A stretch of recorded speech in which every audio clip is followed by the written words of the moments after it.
দেখো বন্ধুরা, আমাদের নরম তুলতুলে পরোটা, ঠোকা পরোটা রেডি হয়ে গেছে।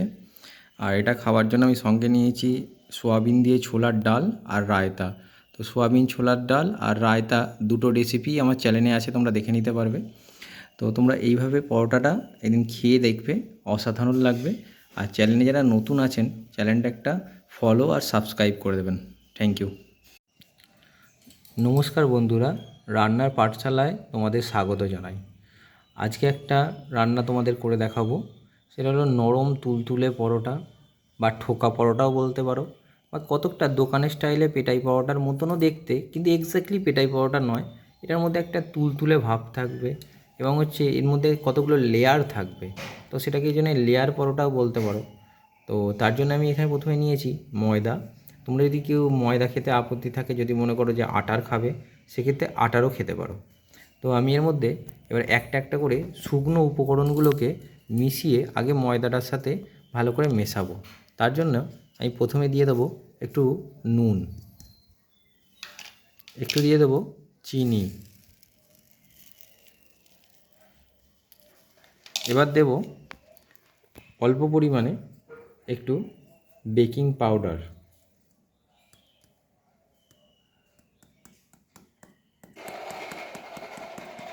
এবার দেব খুবই সামান্য একটু বেকিং সোডা। আচ্ছা, এবার এই সমস্ত উপকরণটাকে আমরা ভালো করে গুঁড়ো মিশিয়ে নেব।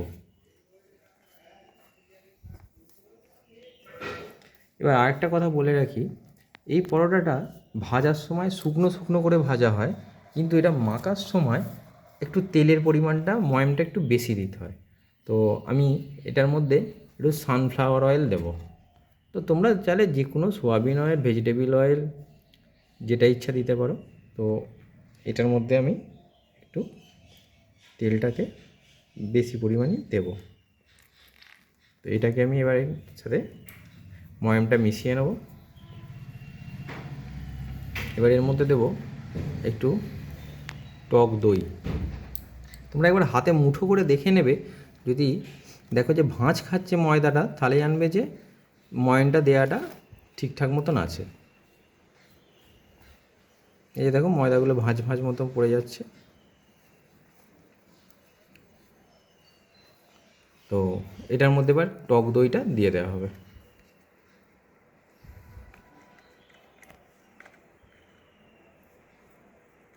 টক দইটা ভালো করে মিশিয়ে ময়দাটার মধ্যে ময়দাটা আবার মাখা হবে।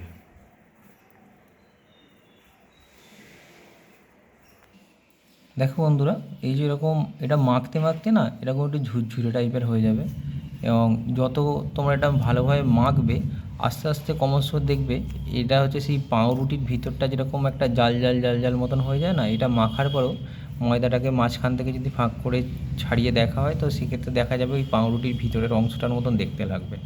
খেয়াল আনবে যে তোমাদের মাখাটা একদম প্রপার হয়েছে। অ্যাকচুয়ালি এটা পরোটাটা ভাজাটা কোনো ব্যাপার নয়, একদম সিম্পল। কিন্তু এইভাবে মেখে, আর এই যে বেলাটা, সেই বেলাটা তোমাদের দেখাবো। বেলাটা অন্যান্য পরোটার থেকে একটু ডিফারেন্ট, বাট সিম্পল। কিন্তু খেতে খুব দারুণ হয়, কারণ এর মধ্যে অনেকগুলো লেয়ার পড়ে যায়। তো লেয়ারগুলোর জন্যে পরোটাটা খুব দারুণ হয়ে যায়। এবার আমি এটার মধ্যে একটু অল্প অল্প করে জল মিশিয়ে এটাকে মেখে নেবো, মিশ্রণটাকে ভালো করে। তো আমাদের ডোটা রেডি হয়ে গেল। এটা মোটামুটি নরমই রেখেছি। তো এটাকে একটা কাপড় ঢাকা দিয়ে এটাকে 15 মিনিট মতো রেখে দেবো। তারপরে পরোটাটা বানিয়ে তোমাদের দেখাচ্ছি। তো দেখো বন্ধুরা, এবার খানিকক্ষণ আমাদের এই ময়দাটা রাখা ছিল। এবার এটাকে একটা রুটির মতন করে প্রথমে বেলে নেবো খানিকটা।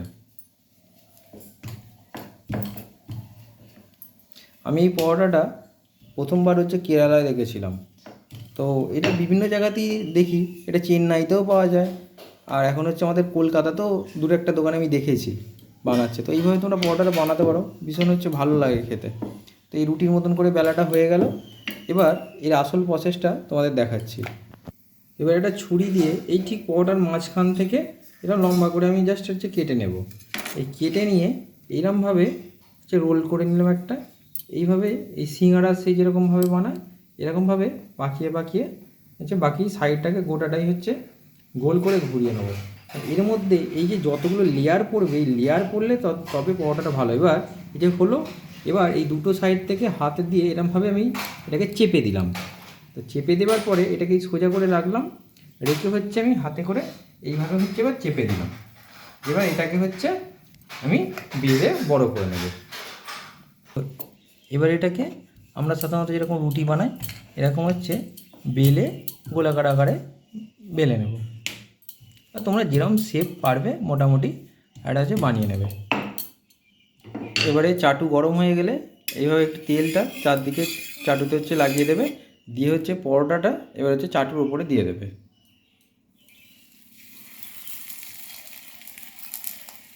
আর পরোটাটাকে লাল করে ভালো করে হচ্ছে ভেজে নেবে। খুব বেশি তেল দেওয়ার দরকার নেই, মোটামুটি তেল দিলেই হবে। বা তোমরা যদি চাও তো কম তেলে শুকনো শুকনো করেও বানাতে পারো, তাতে কোনো অসুবিধা নেই। এটাকে উল্টে পিল্টে ভালো করে হচ্ছে ভাজবে। তো দেখো বন্ধুরা, এটা আমাদের লাল করে ভাজা হয়ে গেছে, পুরো শুকনো শুকনো হয়ে গেছে। তো উল্টো পাল্টে নিয়ে এবার হচ্ছে এটাকে এই যেটার উপর আমি বেলছিলাম সেটাকে, বা তোমরা হচ্ছে একটা এই রান্নাঘরে যে স্ল্যাব হয় তার উপরে নামিয়ে নেবে। নিয়ে হচ্ছে এই যে এটাকে এরকমভাবে নামালে, নামিয়ে 1 মিনিট দেখাচ্ছি। এই যে আছে এরকম দু সাইড দিয়ে হাত নিয়ে আসবে, নিয়ে এসে এটাকে হচ্ছে এইভাবে দুটো সাইড থেকে ঘুরিয়ে এটা ঠুকে নিলে কী হবে, এর মধ্যে পরোটাটার মধ্যে একটা সফট ভাব আসবে।